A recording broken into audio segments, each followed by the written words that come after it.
على رسوله الكريم أما بعد فأعوذ بالله من الشيطان الرجيم بسم الله الرحمن الرحيم إن الله وملائكته يصلون على النبي يا أيها الذين آمنوا صلوا عليه وسلموا تسليما بشوق سر درود شریف وای اللهم صل على محمد وعلى آل محمد كما صليت على إبراهيم وعلى آل إبراهيم إنك حميد مجيد زما مشران قائدین په سټیج باندې ناس مشران او په پندال کې ناس جیالګان ورکران د پاکستان پیپل پارټي تاسو ټول ته السلام علیکم ورحمت الله وبرکاتہ.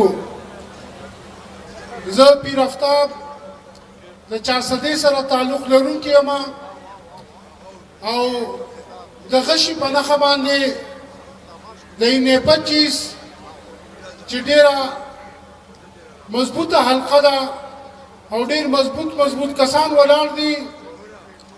زه د هغوی په مقابله کې د غشي په نښه باندې د الله په فضل باندې زه الیکشن لړوم او یوازې 25 نه پی کې 64 او په پی کې 63 باندې هم زه د پاکستان پیپل پارټي نامزد امیدوار یم.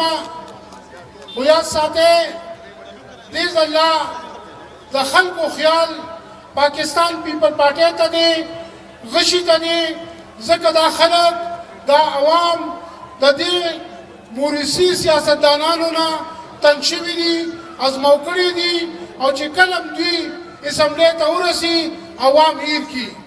پاکستان پیپل پارټي د عوامو خدمت کړی دی، عوامو ته ریلیف ورکړی دی او کوم 10 نکاتی منشور چې بلاول بټو زرداری انشاءالله ستاسو په دعا باندې به دی چې دی الله پاک د پاکستان وزیر اعظم انشاءالله راولي که خیري ټول وایي انشاءالله.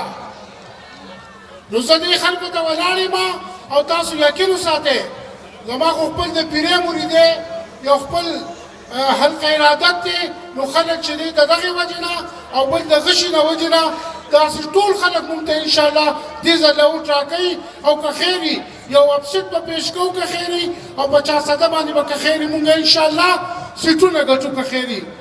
ستاسو په دعا سره که خیري پاکستان پیپل پارټي دې ځله راوچته شوې ده، د عوامو سره بل لاره نشته چې هغوی د پاکستان پیپل پارټي نه علاوه بل چا له ووټ ورکړي.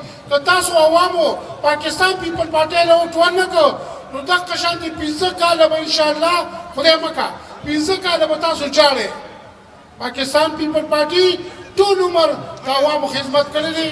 ما ته دعا کوئ چې سره د ټولو ملګرو مونږ په 400 کې د نعیم خان عمرزی چې زمونږ ضلعي صدر دی د هغه مشکور یو چې په مونږ باندې اعتماد کړی دی او مونږ یې ټکټونه چې دي هغې راکړي دي.